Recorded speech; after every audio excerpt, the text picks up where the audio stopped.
माननीय Shri Raghav Chadha, 10 minutes. Sir, budget सिर्फ हिसाब किताब नहीं होता sir, it is also an audit of our priorities. ये बताता है कि देश में किसे रिलीफ मिलेगा, किसे वेट करने के लिए कहा जाएगा और किसे एडजस्ट करने के लिए कहा जाएगा। Sir, I rise to speak not on abstract numbers today but on everyday anxieties of Indians. The title of my speech is I do not oppose, I rise to propose. First, I propose joint filing of income tax return. Sir, Bharat का income tax structure individual based income tax वसूलता है, जिसके चलते regardless of your marital status पति पत्नी अलग अलग income कमाते हैं, इनकम टैक्स भरते हैं और इनकम टैक्स रिटर्न फाइल करते हैं। उनकी इनकम को क्लब नहीं किया जाता, एग्रीगेट नहीं किया जाता। इस वजह से डुअल इनकम कपल्स, जिसमें पति पत्नी दोनों पैसा कमाते हैं, इनकम कमाते हैं, उनको सेपरेटली टैक्स किया जाता है, जबकि उनके लॉन्ग टर्म इन्वेस्टमेंट्स शेयर्ड हैं, हाउस होल्ड के खर्चे शेयर्ड हैं, फाइनेंशियल रिस्पॉन्सिबिलिटी शेयर्ड है, चाइल्ड केयर कॉस्ट शेयर्ड है, तमाम लिविंग एक्सपेंसेस शेयर्ड हैं। दुनिया के कई देशों में सर पति पत्नी को एक इकोनॉमिक यूनिट की तरह रिकॉग्नाइज किया गया और joint filing of income tax का प्रावधान दिया गया। लेकिन भारत में खर्चे स्पाउसेस शेयर करते हैं, लेकिन जब इनकम टैक्स भरने की बात आती है तो इनकम टैक्स डिपार्टमेंट दोनों को स्ट्रेंजर्स करार देता है। मैं आपको उदाहरण के माध्यम से समझाना चाहूंगा। सर, समझिए कि दो परिवार हैं, एक ही शहर में रहते हैं, एक ही कंपनी में नौकरी करते हैं। एक परिवार है जो 20 लाख रुपए कमाता है साल का, दूसरा परिवार भी 20 लाख रुपए कमाता है। स्कूल की fees, rent, grocery, medical bill सब समान है, लेकिन इनकम टैक्स अलग अलग। जैसे कि एक पति पत्नी है, राहुल और ऋचा, दोनों काम करते हैं। राहुल साल का 10 लाख कमाता है, ऋचा भी साल का 10 लाख कमाती है। इनकी कुल इनकम 20 लाख रुपए। क्योंकि 12 लाख रुपए तक की रिबेट पर एसएससी इनकम टैक्स देता है, तो ना राहुल को इनकम टैक्स भरना पड़ता है क्योंकि उसकी आमदनी भी 12 लाख से कम 10 लाख है, और ना ही ऋचा को इनकम टैक्स भरना पड़ता है क्योंकि उसकी आमदनी भी 12 लाख से कम है, यानी कि हाउस होल्ड का टैक्स जीरो। दूसरा परिवार है नमन और नेहा। नमन साल का 20 लाख रुपए कमाता है और नेहा ने अपनी नौकरी छोड़ दी। वो घर पर बच्चे का ध्यान रखती है, माता पिता की जो बूढ़े हो गए उनका ख्याल रखती है।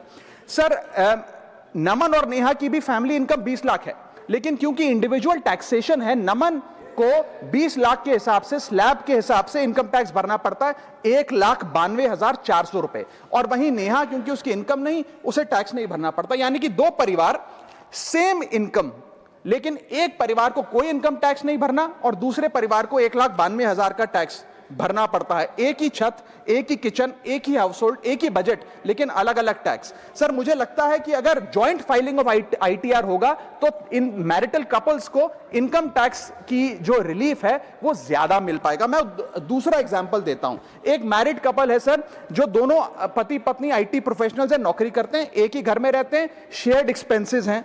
पति 18 लाख रुपए साल का कमाता है, पत्नी 6 लाख रुपए साल का कमाती है, यानी कि कुल इनकम दोनों की 18 जमा 6 24 लाख।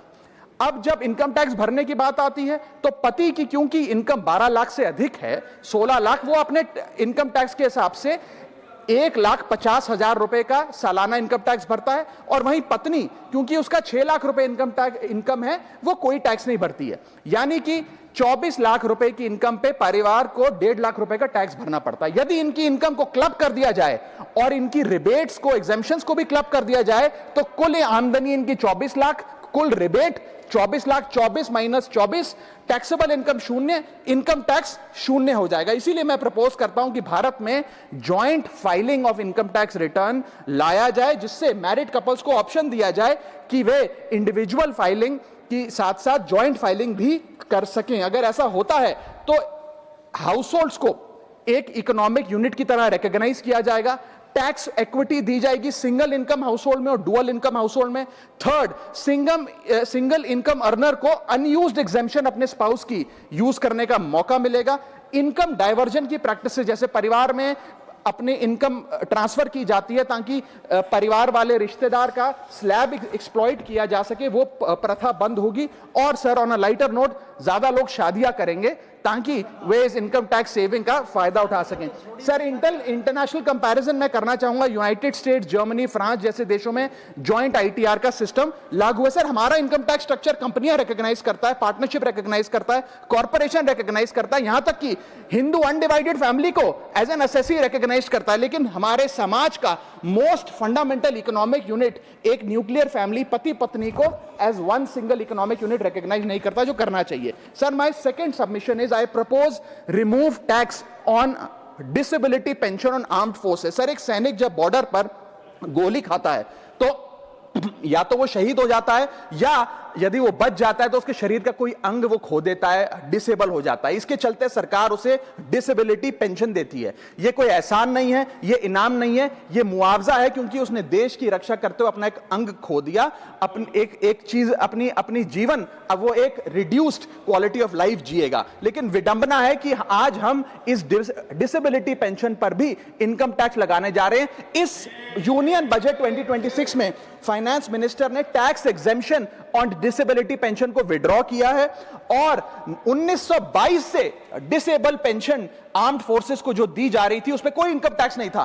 पहली बार 1922 से लेके आज तक कोई इनकम टैक्स नहीं लगा, लेकिन अब हम उस पर इनकम टैक्स लगाने जा रहे हैं, जो कि ठीक नहीं है। मैं आपको एक उदाहरण के माध्यम से समझाना चाहूंगा। एक सोल्जर जो 20 साल का जब था, उसने भारतीय फौज को ज्वाइन किया। 25 साल सर्विस करने के बाद एक्सट्रीम कंडीशंस में उसने दिवाली बंकर में मनाई, ईद बॉर्डर पे मनाई, क्रिसमस के दौरान पेट्रोलिंग करी, अपने बच्चों के बर्थडे, अपनी मैरिज एनिवर्सरी, सुख दुख के मौके सब मिस किए। लेकिन उसने अपने सैक्रिफाइस को कभी टैक्स लैब और टैक्स एग्जेम्पशन के चश्मे से नहीं देखा। लेकिन जब ऑपरेशन के दौरान किसी इंजरी के चलते वो अपना कोई अंग खो देता है और मेडिकल बोर्ड उसे 40 से 50% डिसेबल घोषित कर देती है, तो उसके पास दो चॉइसेस होती हैं। या तो वो सर्विस छोड़ दे और पेंशन लेने शुरू लग जाए। अगर सर्विस छोड़ के वो पेंशन लेने लग जाता है तो उसकी पेंशन एग्जेम्प्ट है। लेकिन अगर वो सर्विस नहीं छोड़कर अपनी पूरी टेन्योर काम करता है, अपाहिज होने के बाद, डिसेबल होने के बावजूद भारत माता की सेवा में कार्यरत रहता है, तो उसको डिसेबिलिटी पेंशन जब मिलती है रिटायरमेंट के उपरांत, तो उस पर इनकम टैक्स इस अमेंडमेंट के द्वारा लगाया जा रहा है। सर, ये करके हम एक प्रकार से दो category of wounded soldiers create कर रहे हैं, जिसमें दर्द सहकर जो फौजी ज्यादा काम करता है उससे ज्यादा टैक्स लिया जाएगा। हम अननोइंगली पनिश कर रहे हैं सैनिकों को घायल होने के बाद जो काम करते हैं। So we are penalising courage, we are taxing endurance. मैं कहना चाहता हूं sir, when the wound is same, service is same, sacrifice is same, tax treatment अलग अलग नहीं होना चाहिए। डिसेबिलिटी पेंशन कोई विंडफॉल गेन नहीं है, कोई बोनस नहीं है, कोई प्रिविलेज नहीं है। अगर भारत माता की सेवा में उस सैनिक ने अपना कोई अंग खो दिया, उसको टैक्स मान के और उसकी डिसेबिलिटी पेंशन को अतिरिक्त इनकम मान के उस पर टैक्स नहीं लगना चाहिए। You can tax income, you can tax profit, but you cannot tax a soldiers sacrifice. Sir, मैं बस यही कहना चाहूंगा कि एक ग्रेटफुल नेशन एक हाथ से सोल्जर को सल्यूट और दूसरे हाथ से इनकम टैक्स का नोटिस नहीं दे सकता। इसे विड्रॉ करना चाहिए and restore full income tax exemption on disabled pension for all army personnel. Sir, third मेरा प्रपोजल है no bank charges for not maintaining minimum account balance. अभी सरकार ने कुछ ही दिन पहले लोकसभा में जवाब देते हुए बताया कि पिछले 3 वित्तीय वर्षों में, फाइनेंशियल ईयर 22-23, 23-24, 24-25 में कुल मिलाकर बैंकों ने 19,000 करोड़ रुपए, आपने ठीक सुना सर, 19,000 करोड़ रुपए minimum account balance penalty bank account holder से वसूली है। ये सबसे स्मॉलेस्ट अकाउंट है, सबसे पुअरेस्ट बैंक अकाउंट होल्डर्स हैं, और इनका क्राइम क्या था कि इनके अकाउंट में मिनिमम अकाउंट बैलेंस नहीं था। जहां पब्लिक सेक्टर बैंक्स ने इन 3 सालों में 8,000 करोड़ और प्राइवेट सेक्टर बैंक ने 11,000 करोड़ रुपए वसूल। मैं आपको एक उदाहरण देना चाहता हूं सर। फर्ज करिए एक मजदूर जो 500 रुपए की दिहाड़ी कमाता है रोज, वो कई हफ्ते महीने सेव कर 6,000 रुपए इकट्ठा करता है, बैंक में खाता खोलता है बड़ी हिम्मत करके और 6,000 रुपए जमा करता है। एक दिन कुछ महीनों बाद जब आपदा आती है, उसके घर में कोई बीमार हो जाता है, तो वो 6,000 में से 2,000 रुपए विड्रॉ कर लेता है अपने खर्चे के लिए, बचे 4,000 रुपए। लेकिन बैंक कहता है कि कम से कम 5,000 रुपए का मिनिमम अकाउंट बैलेंस होना चाहिए। उस बेचारे गरीब को तो पता नहीं। जब वो 6 महीने बाद अपने ये 4,000 रुपए भी बैंक से लेने जाता है, तो पता लगता है कि 100 रुपए प्रति महीना के हिसाब से पिछले 6 महीने में बैंक ने 600 रुपए काट लिया। अब उसे बैंक 4,000 नहीं, मात्र 3,400 रुपए देकर चलता करता है। सर अब आप सोचिए उस गरीब के लिए 600 रुपए की अहमियत, और बैंकों की हालत यह है कि कई बार तो ये चार्ज लगा लगाकर आपका बैलेंस नेगेटिव में पहुंचा देते हैं। इतना तो आपने जमा नहीं कराया जितना वो आपसे वसूल लेते हैं। Sir a persons balance, poor persons balance falls below the minimum level, the bank should not treat this as a crime। मैं समाप्त कर रहा हूं sir. Sir bank account are meant to give financial security, ये हमें financial security की जगह आज फाइनेंशियल स्ट्रेस देते जा रहे हैं, और एक बैंकिंग सिस्टम को हमने ऐसी व्यवस्था में तब्दील कर दिया है जिसमें पॉवर्टी को पनिश किया जाता है। मैं समाप्त कर रहा हूं, आधे मिनट में खत्म कर दूंगा sir. Sir if we want 16 minute है। हाँ, मैं समाप्त कर रहा हूं। इफ वी वांट पार्टी में से कटेगा। हाँ मैं खत्म कर रहा हूं, कोई नहीं, 1 मिनट फालतू ले लूंगा सर।